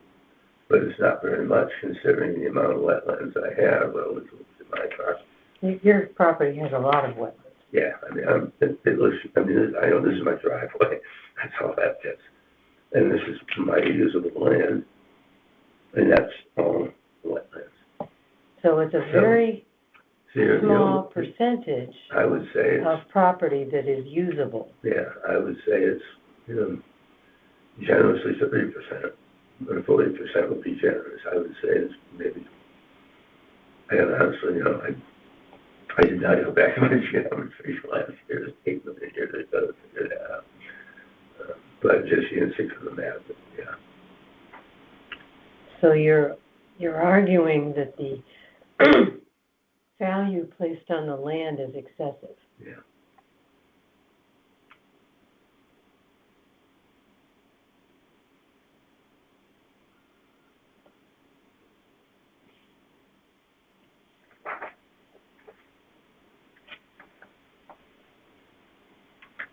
And frankly, the value of the place on the house seems to be out of line as well, just based on the square footage,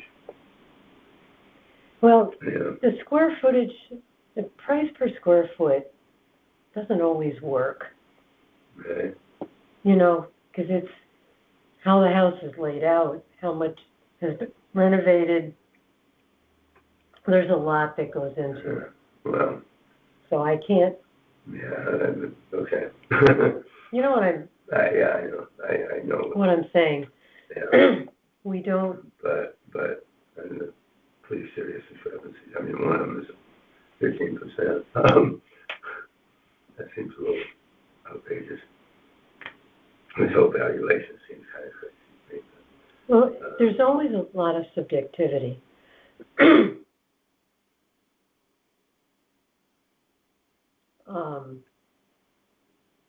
I know 85 Whiting Pond just sold, and I know that the house is in pristine condition, all the work has been done. I mean, they totally redid that house before they sold it. They probably what? They redid that. I mean, that house is a shining So, gem. so It just sold last August. 85 Whiting recently sold? They sold in August of last year. No, I think it was just the last August. Do you know for how much?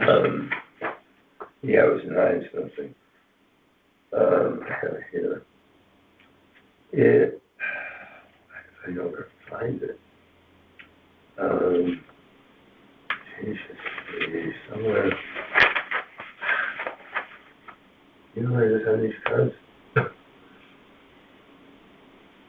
Alright. It may be on that other page that you get to the card from. Oh, wait, sale date. There we go.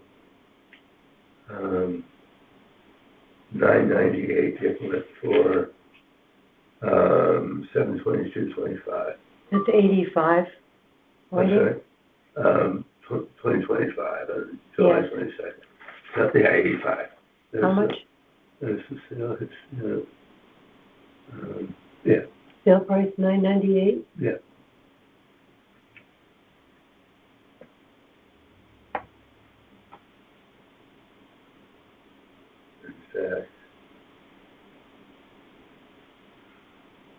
And you said it had been recently renovated? I don't want to say I tore down the walls, but I know they did all the floors, they painted, it was one of those houses that you look at the listing, we went through it when you're the owners, actually. I know what they did, but, Okay. I mean, this one sold, these two go back, maybe probably too far. I mean, these two are sold, the one on Birch Street sold in 2024 in October. That one went for $970. Which, 3170 First Street? Yeah, that's right on that one. Sold when? It sold in October 24. And that went for $970. 970? Yeah. And this guy, geez. This one, But it's currently appraised at 926, according to this, no, 989? Right. Anyway, this is on Birch Street, yeah, 989. Okay. Audubon sold in July of 2024 for $875. That's further back, that's 2024. Yeah. Well, this one's 24 too as well. This is July of 2024. Oh, you did, no, it was October 2024. No, 2024. Yeah, I'm sorry. This is October 24. Okay. Yeah, this is July of 24. There each other ones are.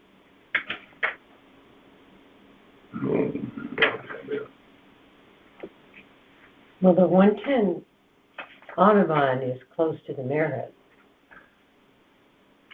He really isn't. If you, He's further back. yeah, he's the one that you have the Merit, you have a whole wide lot, and then you have, There's a buffer. a buffer, and then there's a street, and there's down a hill from it. So they're, although they're only 800 feet, according to my rough measurements from just using Google Maps, it's, you can't see it, but you can hear it a little bit, maybe. You certainly can't see it from the house. You can't see it from the road, really.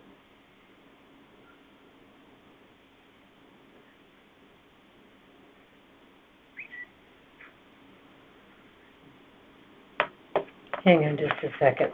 Sure.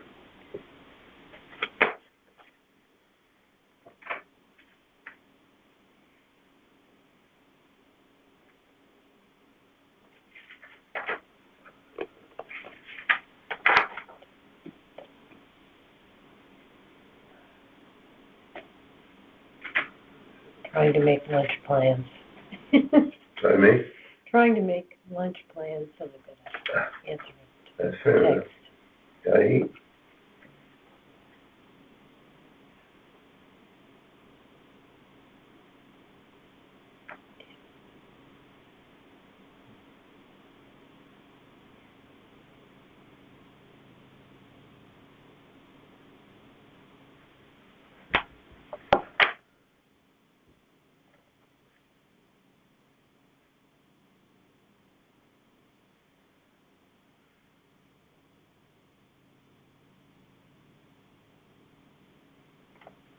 Okay. So where were we? Which is in that last, is down. Oh, you were asking me about the distance from the Merit from the Audubon. No, we said Yeah, it's close, not that close, yeah, but it's buffered. That's yeah. okay. So how did you come up with the value of 825? I just pulled it out of my head, to be quite honest with you. Comparing Um, the other properties and trying to yeah, just trying to come up, I was trying to, infer you know, between. I think that, you know, I would hope that's what I can get for it in this day and age, in these days, but, I don't know. I've been there for 30 years. 825 is more than 4140 Congress Street, but less than the others. Yeah. 4140, I mean, I have, you know, little pictures, and he is right there. If you drive down the Merit. He's right on the Merit. If you drive down the road, I mean, you can see my house very clearly, but there are some trees. There's a couple pine trees, but basically, you can see the lawn, you can see the house. He's right there. He is right. I mean, I think this is pretty right there, but he's even more right there than this.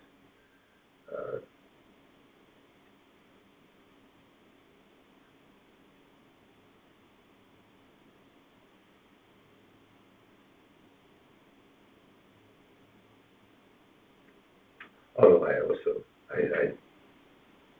don't really understand his valuation because,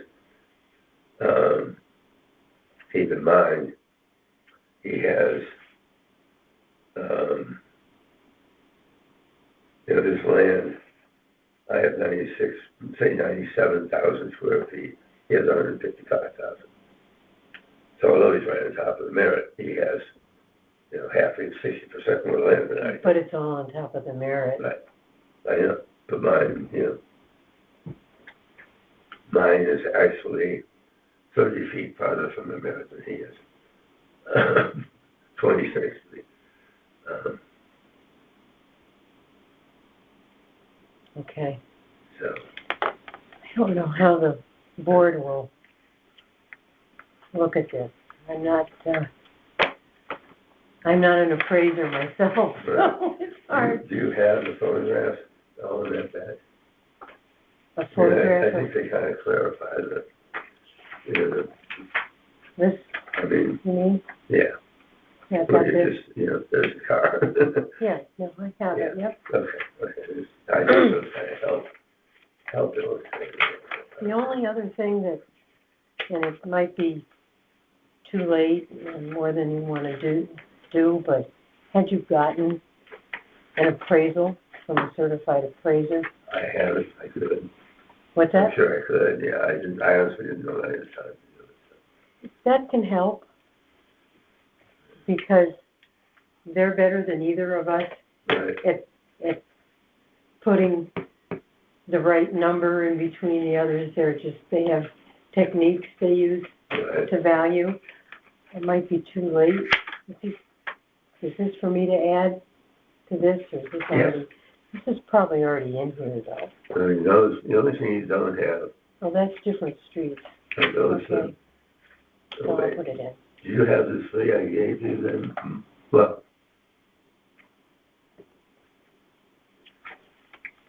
you have the, 85, and you have the other one at Lang Pond and Birch Street.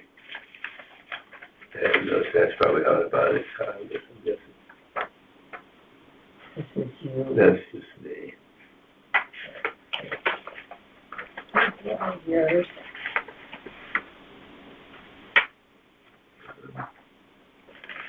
No, I don't have the other ones. Okay, so you need, which ones is that? Which ones do you have that? I think that's what you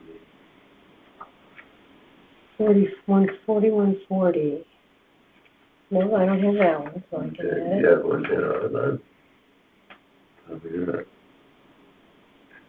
Nope. Okay. And,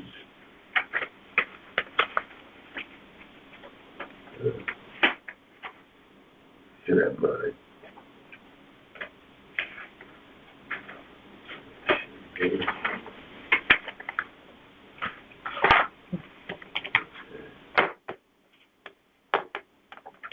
Okay.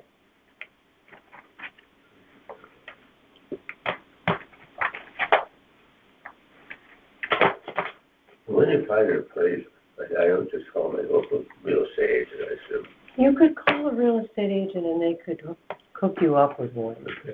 It's a different, appraisers can also be real estate agents, but real estate agents aren't necessarily appraisers. Right, yeah. Because it's I figured, yeah, I thought about it, I didn't know the distinction of that. I thought real estate agents come in and probably tell me, you know, we'll go for a bit of that out. So they want to but get an me aside. appraiser Right, can't do that. yeah, exactly. They have to They're unbiased. do the right thing, yes. So I'm gonna end this session Right. at 12:04.